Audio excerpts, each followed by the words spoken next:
The night was wild and angry. Lightning tore the sky apart and thunder rolled across the dark cliffs of planet Arendor. Cold winds screamed through the mountains, carrying dust, leaves, and the cries of soldiers. At the edge of the tallest cliff stood a small group of royal guards. Their black armor shone in the rain, and their red cloaks whipped like angry fire. Between them stood a young alien girl, her silver hair plastered to her face, her glowing blue skin flickering with fear. She could barely stand. Her wrists were tied with a glowing rope that burned her skin, yet her violet eyes, bright and full of life, refused to break. The oldest soldier, his helmet shaped like a serpent, stepped forward. "Princess Lyra of House Virel," he said coldly. "By order of His Majesty, you are found guilty of treason." "Treason?" she whispered, trembling. "I'm your princess. I'm your blood." "The king has no daughter," the soldier said. His voice was hard as stone. Lyra shook her head, rain dripping from her chin. "My uncle, he lies. He wants the throne." "You all know this." None of them looked at her. Their eyes hid behind their helmets. Behind them, the thunder cracked again, louder, closer, like the sky itself wanted to stop what was coming. Lyra took a step back, her bare feet scraping the edge of the cliff. Below her stretched a sea of darkness, a roaring river far below, wild and endless. "You can't do this," she said, voice breaking. "Please, please don't." The soldier raised his hand. "End it." For one short second, no one moved. The world was silent except for the rain. Then one of the guards shoved her. Lyra gasped as her feet slipped on the wet stone.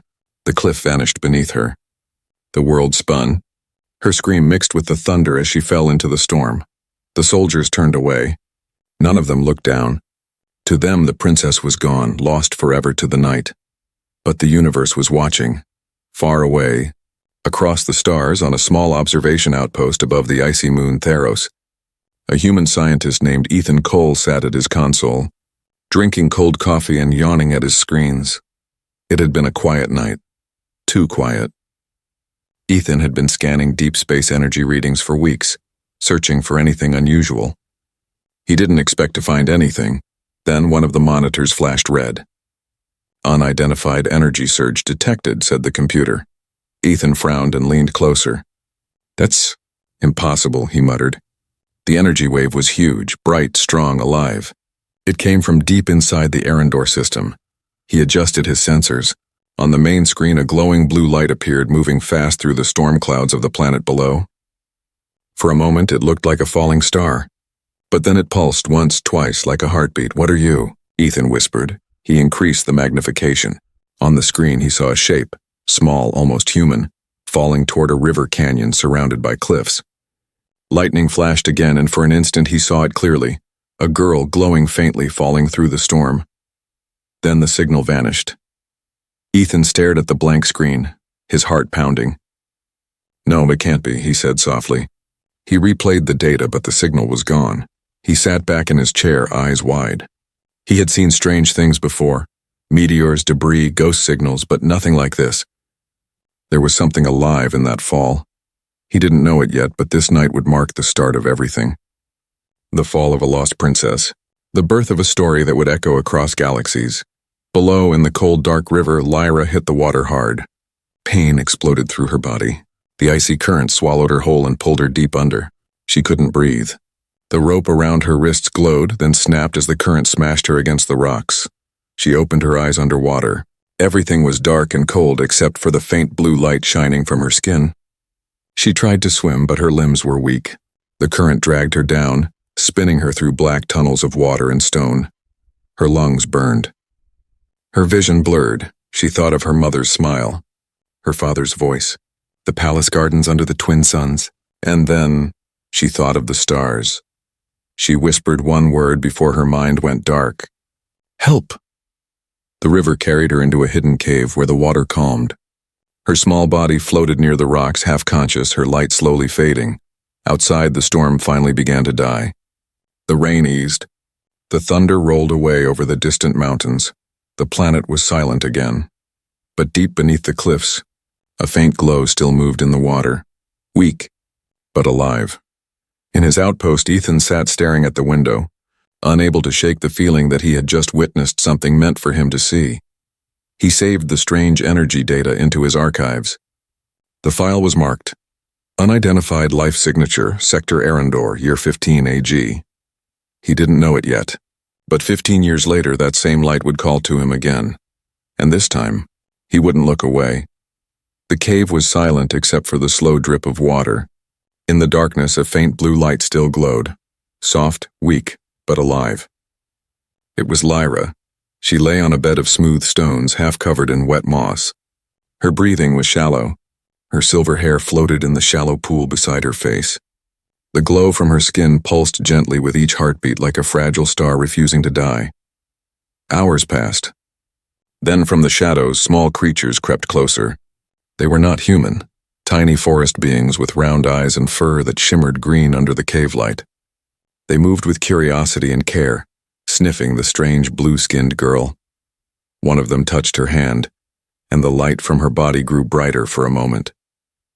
The creature squeaked softly and ran back.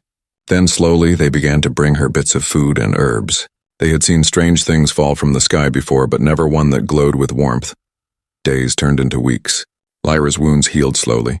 She woke up many times, confused and weak, not remembering who she was. The voices of her past, her mother, her uncle, the soldiers, all blurred together like fading echoes.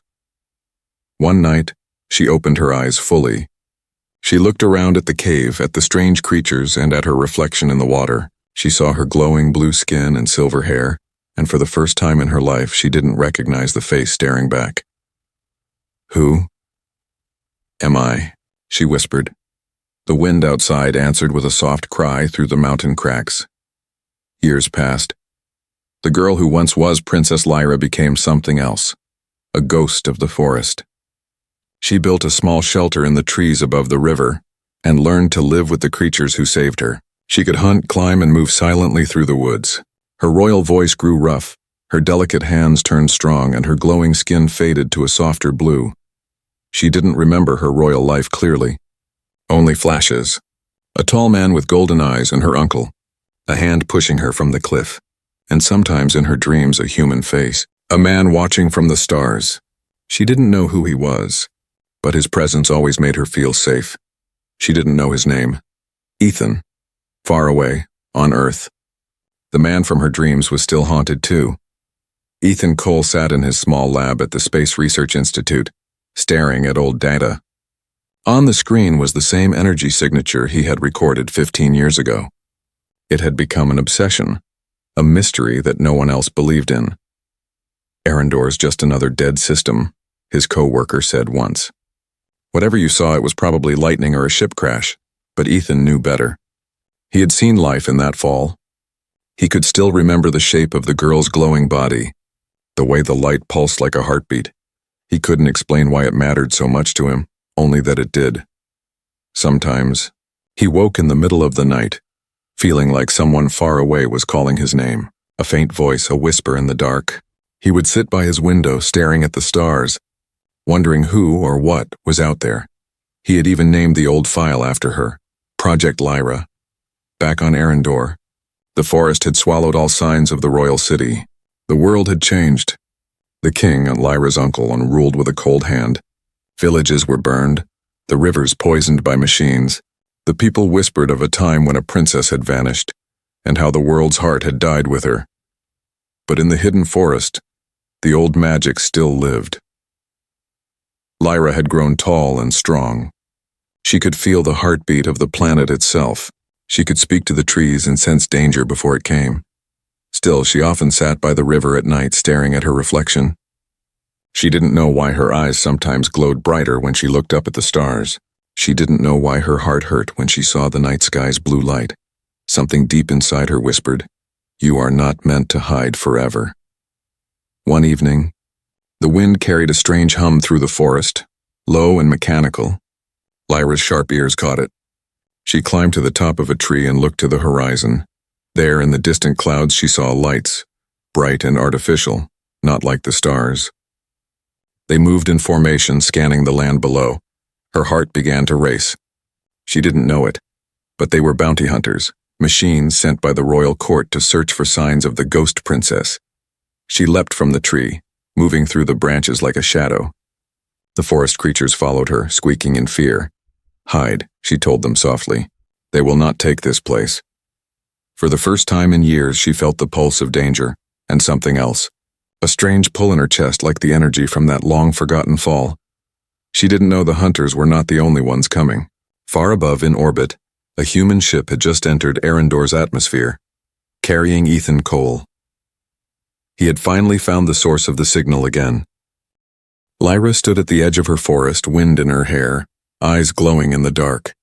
She didn't understand why her hands trembled. Somewhere deep in the trees, a voice echoed in her mind. Faint, distant, familiar. Lyra. She froze, her heart pounded faster. She didn't know that 15 years of time and light were about to collapse into a single moment, and the girl who had been thrown from a cliff was about to meet the man who had seen her fall. The stars shimmered like cold fire outside the window of the exploration ship Horizon 9. Inside, rows of glowing screens filled the quiet hum of machinery. Ethan Cole leaned forward, eyes locked on one of the monitors. The numbers flickered, steady and rhythmic, a pattern he had not seen in 15 years. Sector Arendor. Energy frequency 42.91, he whispered. It's the same. He tapped the screen, zooming in on the signal's wave. It was faint but alive, pulsing like a heartbeat. The same blue glow that had haunted his dreams since the night he first saw it. He turned to his crewmate, a young pilot named Ryan, who was chewing on a nutrition bar and scrolling lazily through data logs. Ryan, look at this, Ethan said. It's real. The signal's back, Ryan groaned. Not again, Ethan. You've been chasing this ghost for half your career. Every time it's just static or interference, Ethan didn't answer. He stared at the pulse on the screen, stronger now. No, he said softly. This time it's calling. 2 days later, the Horizon 9 entered Arendor's orbit. The planet looked different from Ethan's old records. Half the surface was covered in storm clouds. The rest was burned wasteland. What once had been green forests now showed as dark patches of ruin. Welcome to paradise, Ryan muttered. Ethan's eyes searched the planet's surface. He adjusted the scanners again. South of the equator, he said. That's where the signal is strongest. The captain gave the order, and the ship began its descent.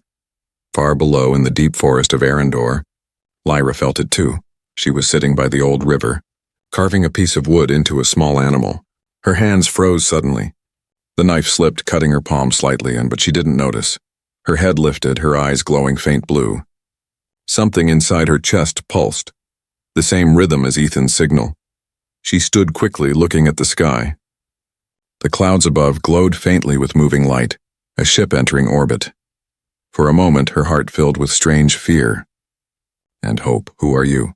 She whispered to the wind. The Horizon 9 landed near the edge of the ruined forest. Dust and broken leaves flew through the air as the ramp opened.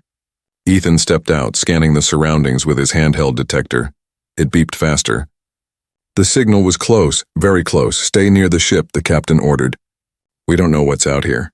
Ethan ignored him. He followed the beeping sound into the trees. The deeper he went, the quieter the forest became. The air smelled of rain and metal. Then suddenly, the device went wild. The signal was all around him now, strong, alive, like it was moving with him. He stopped beside a broken statue, half buried in vines. It was the shape of a woman with wings carved into her back. He brushed the dirt off and froze. The face, delicate, sharp, and otherworldly, looked almost human, but not quite. Something about the eyes. The shape? He whispered. It's her. In the distance, hidden among the trees, Lyra watched him. Her heart beat fast. She had seen humans before, cold, greedy traitors who worked with the royal soldiers. But this one was different. He didn't wear armor or carry weapons. He looked lost, but kind. She wanted to step out to ask him why her heart hurt when she looked at him. But before she could, a sharp noise cut through the air, a mechanical growl. Lyra's head snapped around. Drones. Small black machines glided through the forest. Red lights blinking, searching for movement. Her stomach tightened. Bounty hunters. They had found her again. Ethan ducked as the first drone fired a plasma bolt past his head. Exploding against a tree. What the? He yelled, diving behind a rock. He looked up and saw 3 of them, sleek machines scanning the area. One turned toward him, targeting. He reached for his pistol, but before he could fire, a flash of blue light struck the drone from the side. It exploded in a burst of sparks. Ethan turned and froze. There she was. A tall figure stood between the trees, her skin glowing faintly, her silver hair flowing like liquid light. Her eyes shone with power. Her hands burned with blue energy that danced like lightning. For a second, Ethan forgot to breathe. He knew her. Not from this world, not from this time, but from that night 15 years ago. He whispered. You're real. Lyra didn't speak. She raised her hand again, sending another energy bolt that destroyed the second drone. The forest lit up with blue light. Ethan watched in awe. Who are you? He asked softly. Her voice was calm but cold. You shouldn't be here, human. Then she turned and disappeared into the shadows. Ethan stood still for a moment, heart racing. He wanted to follow her, but the forest was now burning with light from the destroyed drones. More machines were coming. He could hear their engines. He ran back toward the ship, clutching his scanner. Back inside, Ryan stared at him. What happened? You look like you've seen a ghost. Ethan smiled faintly, breathless. Not a ghost, he said. A miracle. In the forest, Lyra sat on a rock, breathing hard. Her hands trembled as the blue light faded from her palms. She stared at them, then at the sky, that human's eyes. There was something in them. Recognition. Truth. She whispered to herself, why does he look at me like he knows me? The wind carried no answer, only the echo of thunder far away. Back in orbit, the ship's computer recorded the data from Ethan's scanner. The signal was now stronger than ever. It pulsed in perfect rhythm with another unknown source, one deep inside the forest. 2 signals. 2 heartbeats. Same frequency. A connection that had slept for 15 years. Was awake again. The forest was silent after the storm. Smoke rose from the wrecked drones and a strange blue glow flickered between the trees. Ethan Cole stood at the edge of a clearing, heart still pounding. His shirt was torn, his hands covered in dirt, but he couldn't stop thinking about what he had seen. Her. That girl. The same one he saw fall from the sky 15 years ago. He was sure of it now. She's real, he whispered. She's alive. He turned back toward the ship, but something inside him refused to leave. He had to find her again. In the deep forest, Lyra moved quietly through the trees. The light on her skin had faded, but her heart still beat fast. She didn't understand what had happened. A human had been here, not like the soldiers or the hunters. His eyes had not held greed or hatred. They had held recognition. She stopped near an old tree and touched the scar on her palm. Her energy had reacted to him. She could still feel his presence like a faint echo inside her chest. Why now? She whispered to herself. Why after all these years? The forest creatures peeked from their burrows, curious and worried. Lyra smiled faintly at them. Don't fear, she said softly. The light has returned. I must see why. That night, Ethan couldn't sleep. He sat near the flickering campfire, staring at the scanner on his wrist. The signal had changed, no longer random. It pulsed in a pattern like communication. Rian sat across from him, half asleep. Still staring at that thing? He muttered. You'll burn your eyes out. Ethan didn't look up. She's close. I can feel it, Ryan sighed. You saw an alien throw some lightning and now you're in love. Typical scientist move. Ethan ignored the joke. He stood, grabbed his flashlight and whispered, If I'm not back in an hour, take off. Wait, Ethan, Ryan called, but it was too late. Ethan had already disappeared into the trees. The moonlight fell through the branches like silver rain. The air was cold and full of mist. Ethan walked slowly, scanning the ground.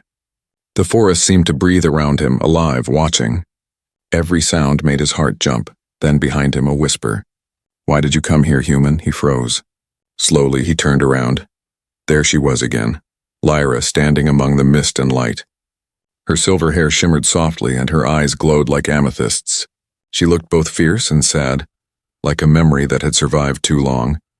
Ethan lowered his flashlight. I had to find you, he said. I've seen you before. Lyra tilted her head slightly, studying him. You saw me. Fall. He nodded. Yes, 15 years ago. I watched from an outpost far from here. I thought I imagined it. Lyra's voice was quiet. You didn't imagine it. She took a small step forward, her eyes narrowing. But why would a human care about what happened to me? Ethan's throat tightened. He didn't know how to explain it. The dreams, the pull, the feeling that his life had been waiting for this moment. Because I couldn't forget, he said simply. For a long moment, they just looked at each other. The night was still, the stars hidden behind clouds. Two lives, separated by space and time, finally stood face to face. Lyra broke the silence first. You shouldn't be here. The king's hunters search for me. They'll kill anyone they find near this forest. I'm not leaving without answers, Ethan said. Who are you? What are they afraid of? She hesitated. Her gaze softened for a moment, but then she turned away. If I tell you, you will die. I'll take that risk, he said quietly. Her eyes met his again, and for the first time she saw truth in his face. Not greed, not fear, only understanding. Follow me, she said at last. But stay quiet. They moved through the forest together. The ground was wet and small glowing insects lit their path. The forest opened into a hidden valley filled with bioluminescent plants, a place untouched by machines. This is where I live, Lyra said softly. No one has ever found it. Ethan looked around in awe. It's beautiful. She touched a glowing vine and sighed. It's dying. The land, the water, everything. My world is fading because of the one who sits on the throne. My uncle. The man who ordered my death. Ethan's breath caught. Your royalty? Lyra nodded slowly. I was, long ago. Princess Lyra of House Virel, but that name means nothing now. I am a ghost. Ethan stepped closer. No, you're alive, and your world still needs you. Her eyes met his again, full of sadness. My world forgot me. The only ones who remember are the hunters. As she spoke, a faint beeping sound interrupted them. Ethan's scanner flashed red. Movement nearby. Lyra's expression hardened. They found us. Before Ethan could react, blinding light flooded the valley. Dozens of flying drones descended through the trees, red eyes glowing. Run! Lyra shouted. Ethan grabbed her arm and they sprinted toward the river. Plasma shots burned through the air behind them. One bolt struck a rock near Ethan, throwing him to the ground. Lyra turned back, her eyes glowing fiercely. Blue energy surged through her hands as she unleashed a wave of light that shattered 3 drones at once. Ethan stared, amazed. How did you— Not now, she yelled, pulling him up. They reached a small cave behind a waterfall. Lyra pushed him inside. Stay here, she whispered, catching her breath. Ethan looked at her, drenched, glowing faintly, trembling with exhaustion, and realized something powerful. She wasn't just a survivor. She was a force of nature. You saved me, he said softly. Lyra looked at him for a long moment. Her voice was calm but full of emotion. You saw me fall, she said. Now you've seen me rise. Outside, the drones circled in the storm. Inside the cave, 2 strangers shared the first quiet breath of trust. Neither of them knew it yet. But this was not just a meeting. It was the start of a war in and a love that would change 2 worlds forever. The rain stopped by morning. The air outside the cave was cool and heavy with mist. Sunlight broke through the clouds in soft golden beams touching the trees that had survived the night's battle. Inside the cave, Ethan Cole sat near the fire, wrapping a bandage around his arm. His clothes were torn, his face streaked with dirt, but his eyes were alive with questions. Across from him, Lyra sat quietly. Her glowing skin had dimmed and she looked tired. She had not spoken much since they escaped the drones. Ethan broke the silence first. You said your uncle wanted you dead, he said gently. Why? Lyra stared at the fire for a long moment before she answered. Because I was born with power. Power that he could not control. Power? Ethan asked. She lifted her hand. A faint blue light glowed from her palm, swirling like mist. My people call it essence energy. It comes from the heart of our world. It gives life to everything. I was born able to shape it. The light faded from her hand, leaving only the flicker of the fire. Ethan listened carefully. And your uncle wanted it? Lyra nodded. He feared it. The old king, my father, unprotected me, but when he died, my uncle took the throne. He told the world that I had betrayed the royal blood, that I had fallen to darkness. Her voice shook slightly. Then he sent his soldiers to throw me from the cliffs. To erase me forever. Ethan's chest tightened. He could picture it, the storm, the fall, the betrayal. You survived because of that energy, he said softly. Lyra nodded. It saved me, but it also cursed me to live in shadows. For a moment, neither spoke. The fire crackled softly. Then Ethan said, "Your world is dying, isn't it?" Lyra looked up sharply. "How do you know that?" "I saw it from orbit," Ethan replied. "The land is burning, the air is poisoned. It's like someone's draining the life out of the planet." Lyra's expression darkened. "They are. The king calls it progress. He built machines that pull essence from the ground to power his cities. But the more they take, the weaker our world becomes." Ethan stared at her, horror slowly growing on his face. "That kind of extraction, it sounds like something I've seen before." "What do you mean?" He swallowed hard. "The energy plans we use on Earth, the ones from our space industries, came from Arendor. The tech was given to us by your uncle's trade alliance. We were told it was clean and endless." Lyra's eyes widened. "Your people helped him?" Ethan's voice was low and filled with guilt. "Not all of us knew. But yes, humans built the reactors that drain your planet's life." Lyra stood suddenly, anger flashing in her eyes. The air shimmered around her with faint blue sparks. "So your world helped destroy mine?" Ethan rose too, his voice calm but broken. "I didn't know, Lyra. I swear I didn't. If I had, I would have stopped it." For a few moments they just stood there, the silence heavy between them. Then Lyra turned away, her voice trembling. "I believed my uncle's evil was born here. But it seems your kind fed it." Ethan stepped closer, but she didn't turn around. "Please," he said softly. "Let me help fix this. I came here because something inside me told me I was connected to this world. To you. Maybe this is why." Lyra hesitated, breathing fast. She wanted to trust him. Something inside her still remembered the human who watched her fall, the one who didn't turn away. Finally, she spoke. "If you mean what you say, then help me end this. Help me stop him." "I will," Ethan said without hesitation. "Whatever it takes." They spent the next few hours mapping a plan. Lyra explained that the royal citadel was built in the mountains to the north, guarded by machines and soldiers loyal to the throne. Deep inside was the essence core, the machine that drained the planet's life. "If we destroy it," she said, "the world might start to heal." Ethan nodded. "Then that's where we'll go."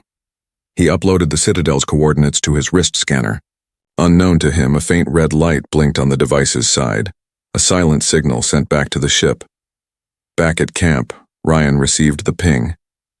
He looked at the data on his screen, saw Ethan's location, and frowned. Then a message appeared from the ship's encrypted channel. "Transmit coordinates. Double your payment upon delivery. Royal Contract Authority." Ryan hesitated. His friend was out there risking his life for an alien he barely knew.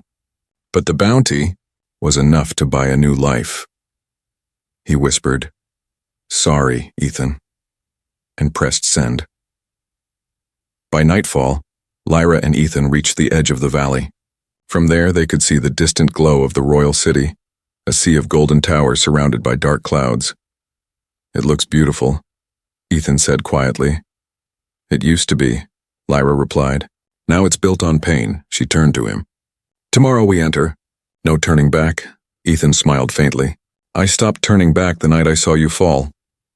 For a moment, she almost smiled too. Almost. Then the night exploded. Flashes of red light filled the trees. Drones roared from the sky, firing plasma bolts that tore through the ground. Lyra grabbed Ethan's arm. "Run!" she shouted. They sprinted through the forest as explosions shook the earth. Behind them, soldiers in black armor moved in. Faster, stronger, relentless. "How did they find us?" Ethan shouted. Lyra's voice was tight with fury. "Someone betrayed you." Before Ethan could answer, a blast hit the ground near his feet. He fell, his scanner shattering. Lyra pulled him up, but soldiers surrounded them, weapons raised. A cold voice echoed from a speaker. "Princess Lyra of Arendor. Human intruder. You are under royal arrest." Lyra's eyes widened as she realized the truth. She turned toward Ethan, her voice breaking. "They tracked you. Through your device."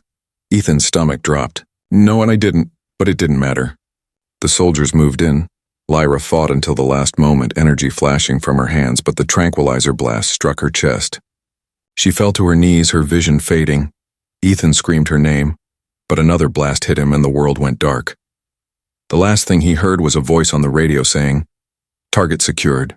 The king will be pleased." The world returned to Ethan Cole in fragments, flashes of sound, light, and pain. He woke to the hum of engines and the metallic scent of recycled air. His wrists were bound with steel cuffs. His head throbbed. He opened his eyes. The room around him was dim, walls made of black metal, the floor vibrating beneath his boots. He was inside a transport ship. Across from him sat two royal soldiers in dark armor, their helmets reflecting the cold blue lights. "Where's Lyra?" Ethan croaked. Neither answered. He tried again, louder this time. "Where is she?" The guard closest to him turned slightly. "The princess is alive," he said in a flat voice. "She is to be delivered to His Majesty by morning. The human will be disposed of afterward." Ethan's stomach twisted. Disposed of? Execution. Standard order for foreign trespassers. Ethan's mind raced. He had to get out. He had to reach her. He looked down at his wrist. The scanner was gone, his comlink destroyed. But the small pocket knife he always kept hidden in his boot was still there. Slowly, carefully, he began to move his foot. The ship shook as it entered the upper atmosphere. Ethan whispered under his breath, "Not dying today." When the guards turned away, he kicked his boot against the floor, flipping the knife up toward his hands. The blade was short but sharp. He worked it between his fingers until he felt the cuffs loosen. Then, click. One cuff snapped open. Before the guards could react, Ethan lunged forward, driving his shoulder into the first soldier's chest. The man fell hard, his weapon sliding across the floor. Ethan grabbed it, fired once, and the second soldier went down. He didn't stop to breathe. He slammed the door's release and sprinted down the narrow corridor. Red alarms blared. Voices shouted through the ship. Ethan's heart pounded. He didn't know where Lyra was, only that he would find her or die trying. At the same time, in the royal citadel, Lyra woke inside a crystal cell. The walls glowed faint blue, humming with the same energy that once flowed through her veins. She felt weak, her powers drained, her body heavy. She tried to move, but pain shot through her arms. She looked up and saw wires connected to her wrists, feeding her essence into a large machine above. The essence core. Her uncle's voice echoed from beyond the glass. "I warned them the princess was dangerous," he said smoothly. "Now she will serve the throne at last. Her energy will keep our empire alive for centuries." Lyra's uncle stepped into view, tall, dressed in golden armor, his eyes sharp and cruel. "You were born to rule, child. Instead, you chose rebellion. Don't worry. Your power will do what your spirit could not. It will make this world eternal." Lyra glared at him, her voice weak but steady. "You call yourself a king, but you've killed your own planet." He smiled thinly. "Sacrifice is the cost of greatness." Then he turned away, his cloak trailing behind him. "Begin the extraction." As the machine roared to life, Lyra screamed. Blue light poured from her body, feeding into the massive engine above. Meanwhile, Ethan had stolen a small fighter ship and was racing through the night sky. The citadel's towers glowed in the distance, a crown of gold and shadow. He tightened his grip on the controls. "Hang on, Lyra," he muttered. "I'm coming." The citadel's defenses activated. Laser turrets opened fire, bright streaks cutting through the clouds. Ethan dodged between them, the small craft shaking with every near hit. The alarms blared, but he didn't slow down. He crashed the ship straight into the citadel's docking platform, sparks flying as metal screamed. The impact threw him forward, but he pulled himself up and staggered out, clutching a stolen rifle. "Unauthorized entry detected," blared a robotic voice. Ethan ran through the smoke, shooting the first guards he saw. He didn't care about the odds. He only cared about the crystal tower in the distance that glowed with blue light. He reached the elevator, slammed the override, and rode it up. Each second felt like a lifetime. When the doors opened, he saw her. Lyra hung in the center of the chamber, suspended in the crystal field, light pouring from her body. The machines hissed and glowed, feeding on her essence. Her eyes were closed, her face pale. Ethan froze for half a second, then roared and fired at the controls. Sparks exploded. The energy field flickered. "Lyra," he shouted, her eyes fluttered open. "Ethan?" "I've got you," he said, smashing the last control panel. The machine cracked and the crystal chamber shattered. Lyra fell forward, right into his arms. The room went dark for a heartbeat. Then alarm screamed again. "She's weak," Ethan said to himself. But alive, he looked up. The essence core above them began to overload. Red light spread across the walls. Lyra stirred in his arms. Her voice was faint. "You came back?" "Always," Ethan whispered. Now let's finish this. The door burst open. Soldiers stormed in, led by the king himself. Well, the king said coldly, the human lives. How poetic. Ethan raised the rifle. You've drained your world dry. You'll drain no more. The king laughed. You think you can stop this? He raised his hand, energy crackled from his palm. A bolt of lightning struck the floor near Ethan, sending him sprawling. Lyra fell beside him, her hands trembling. No more, she whispered. Blue light flared from her chest, bright and wild. The essence core reacted, its energy surging uncontrollably. The king's smile vanished. What are you doing? Lyra stood, glowing brighter with every word. Taking back what's mine. A wave of blue power exploded from her body, shattering the machines, breaking the walls, throwing the soldiers into the air. The citadel shook. The roof cracked open, revealing the stormy sky. Ethan shielded his eyes. The light was blinding. When it faded, Lyra stood in the center of the chamber, free, glowing, powerful again. The king tried to rise, but she lifted her hand. You wanted my power, she said. Now feel it. Lightning crashed from her fingers, striking him with pure energy. His scream echoed through the mountain before fading into silence. The citadel began to collapse. Ethan rushed to her side. We have to go. Lyra nodded weakly. Together they ran through the shaking corridors, fire and light following them. They reached the balcony, the world below covered in storm clouds and light from the broken core. Ethan looked back at the ruins. You did it, Lyra shook her head softly. We did. The tower exploded behind them as they leapt from the balcony. Ethan's fighter ship, damaged but still running, caught them just in time. As they flew away, the citadel crumbled into dust. The blue light spread through the clouds like dawn. Lyra looked at Ethan, her eyes soft but full of fire. My world has a chance now, Ethan smiled. And I'm not leaving until it does. Far below, the rivers began to glow again. The planet was breathing, and slowly, painfully, but alive. And for the first time in 15 years, the stars above Arendor shone without fear. The sky above Arendor burned with color. The storm that once covered the planet had broken apart. Now golden light streamed through the clouds, touching the ruins of the royal citadel and the forest below. The rivers shimmered again, blue and alive, like veins of light running across the land. From the horizon, a small fighter ship rose through the mist, its engines flickering but holding steady. Inside, Ethan Cole sat at the controls, blood on his sleeve and fire in his eyes. Beside him, Lyra stared out the window in silence. The planet she loved was breathing again. But the cost had been heavy. Ethan broke the silence first. The citadel's gone. Your uncle's army scattered. You did it, Lyra. She didn't answer at first. Her gaze was fixed on the clouds below, the place where the palace once stood.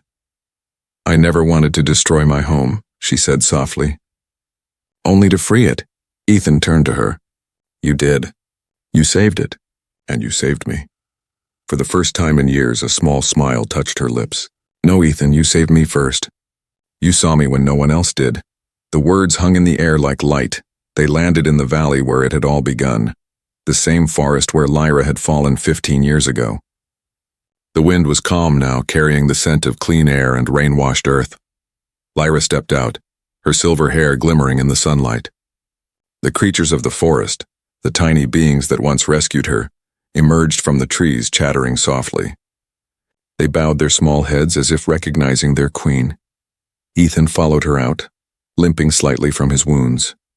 He looked around, amazed at how quickly the land seemed to be healing. Flowers pushed through the soil again. The trees were no longer gray. This place, he said quietly, it's alive again. Lyra touched the nearest tree, feeling the hum of life inside it. The planet is restoring itself, she said. But it will take time. She looked up at the sky. It always takes time to heal what others have broken. That night they built a small fire by the river. The stars were brighter than ever. Thousands of lights reflected on the water's surface. Ethan sat across from Lyra, trying to understand what would come next. So, he said gently, what happens now? You're the last of the royal blood. The people will look for their queen. Lyra stared into the flames. A queen leads from strength, she said. But my people need more than power now. They need hope. They need to believe the world can change. Ethan nodded. Then show them that it can. She looked at him, her eyes soft and full of something unspoken. "You make it sound simple." "It is," he said with a faint smile. "You already did the hard part, surviving." For a long moment they sat in silence, listening to the river. Then Lyra said, "There is still one thing I don't understand." "What's that?" She looked up at him. "The day I fell, you were there.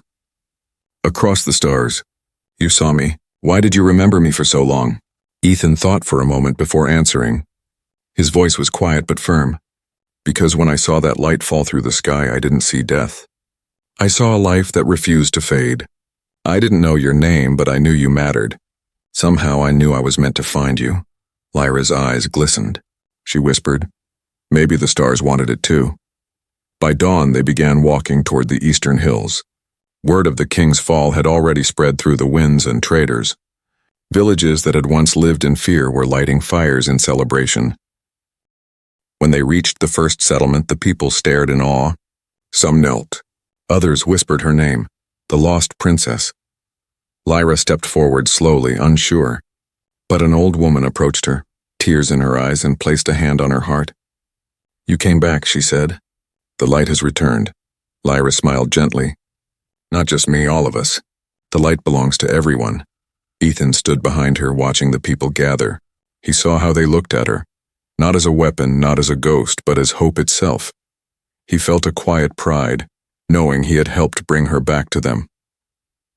As the days passed, Lyra began rebuilding what had been lost. She gathered the remaining scholars, the healers, and the children of the fallen families. Together they started restoring the old palace grounds, not as a throne, but as a sanctuary. Ethan helped rebuild communication towers and shared Earth's knowledge of medicine and farming. He refused any title, any reward. He only wanted to help. Still, there were moments when he caught Lyra's gaze, and something passed between them. A quiet bond formed in fire and pain. One evening, as the twin suns of Arendor set, Ethan found her standing at the cliff, the same cliff where her story began. The wind was gentle now, carrying the scent of the ocean below. He stepped beside her. "Strange," he said softly. 15 years ago, I saw you fall from this very place. Now you're standing here again, I'm stronger than ever." Lyra smiled faintly. "Back then I thought the sky was the end. But maybe it was the beginning." She turned toward him. "You changed everything, Ethan. A human crossed the stars to save a forgotten world. Why?" He looked out at the horizon, his eyes warm. "Because sometimes even a human can do something impossible." Lyra reached out, taking his hand gently. Her fingers glowed faintly, and for a moment, their light merged, human and alien, two different worlds sharing the same spark. She said softly, "Then let's build something impossible together." The suns dipped below the horizon, painting the sky with gold and violet. The wind carried the sound of laughter and life from the valleys below. Lyra stood tall on the cliff, not a ghost, not a fallen princess, but a living symbol of rebirth. Ethan stood beside her, the man who had believed when no one else would. The camera would rise slowly, showing the two of them against the endless sky. The same place where the story began, but this time there was no storm, no fear, no fall, only light, and the voice of the narrator would whisper, "They threw an alien girl off a cliff, but a human found her light again, and in saving her, he saved them all."